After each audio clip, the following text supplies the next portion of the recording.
Bonjour à toutes et à tous, je suis très heureux de vous accueillir pour cette troisième microconférence. Au cours des deux premières, on a pu mettre en évidence l'importance de la représentation imaginaire dans la relation managériale. On a aussi travaillé à distinguer la communication et le dialogue. On a travaillé à déterminer ce qu'était la communication. Et bien, dans cette nouvelle microconférence, je vous propose de travailler à la mise en place d'un dialogue constructif dans votre management au quotidien. Alors, qu'est-ce que le dialogue? Le dialogue, à la différence de la communication, c'est quelque chose qui n'est pas descendant. Le dialogue, c'est une relation d'alter ego. Deux personnes qui dialoguent sont deux personnes qui n'ont pas d'ascendant l'une sur l'autre. Et vous voyez que ça fait toute la différence. Dans le mot dialogue, il y a le mot logos, la racine logos, qui veut dire la parole.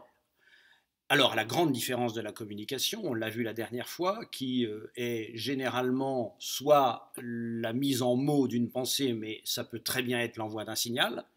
Dialoguer, c'est obligatoirement faire usage de la parole et de la mise en mots. Donc, autant la communication n'est pas l'apanage du genre humain, autant le dialogue, c'est typiquement quelque chose qui est l'apanage du genre humain, en tout cas qui est quelque chose d'humain. Alors je suis au regret de constater que dans les entreprises, on communique beaucoup, on commande beaucoup, mais on dialogue assez peu.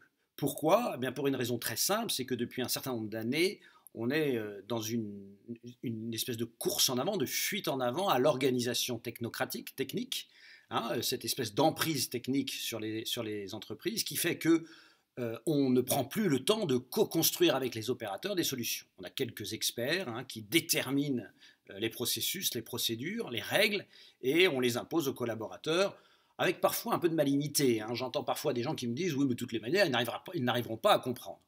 Alors ça, je suis moi toujours étonné du fait qu'aujourd'hui, quand on prend le temps d'expliquer aux gens, quand on prend le temps de co-construire avec eux, d'abord ils ont de très bonnes idées. Souvent on va chercher des consultants extérieurs alors que les bonnes idées, elles sont présentes dans l'entreprise. Et puis surtout, ce qui est extraordinaire, conséquence fabuleuse, c'est que quelqu'un qui retrouve un petit bout de soi-même dans la décision mise en place et dans l'œuvre que l'on accomplit, dans le projet, eh bien évidemment, ça crée chez lui un sentiment de fierté, et c'est une des sources du bonheur au travail. Voilà. Deuxième chose, quand la personne peut montrer un travail accompli et se retrouver dans ce travail accompli, eh bien, elle a effectivement de la reconnaissance. Ça permet d'avoir de la reconnaissance de l'extérieur et ça participe aussi au bonheur au travail. Vous voyez, donc on se prive de quelque chose d'absolument incroyable, de quelque chose de très puissant en ne mettant pas en place des espaces de dialogue dans les entreprises. Alors le dialogue, c'est donc vraiment cette relation d'alter ego dans laquelle j'autorise la personne avec qui je dialogue à remettre en cause ma propre vision des choses de manière à ce qu'à la fin de notre relation, de notre réunion, on puisse co-construire une nouvelle représentation commune. Et vous voyez toute la puissance de cette action. Voilà, donc le dialogue se construit dans deux types d'entretiens, soit des entretiens en face à face avec un collaborateur, donc avec une personne, entretien individuel. Je vous invite évidemment, quand vous décidez de mettre en place ce type de relation avec vos collaborateurs, de le faire dans un endroit neutre, évitez de le faire dans votre bureau. Dans votre bureau, il y a quand même beaucoup de signaux de votre pouvoir et de votre puissance.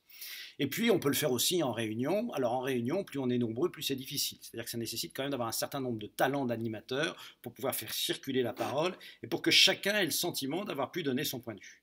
Alors, c'est extrêmement puissant parce que ça permet de mettre en lumière les probables désaccords que l'on a sur les solutions, mais ça permet aussi la mise en place de véritables consensus. Voilà, merci de votre écoute attentive. Comme d'habitude, je vais vous poser deux questions. La première, c'est est-ce que dans votre management, vous avez mis en place des espaces véritables de co-construction et de dialogue? Et puis la deuxième question, et celle-ci elle est importante, c'est êtes-vous capable, avez-vous travaillé votre capacité d'écoute réelle, c'est-à-dire de remettre en cause vos propres idées, d'accepter l'idée d'une personne et d'un subordonné comme étant une idée qui a autant de valeur que la vôtre, et à partir de cette idée, de co-construire avec lui une solution innovante. Merci de votre attention, et à très bientôt pour une nouvelle microconférence.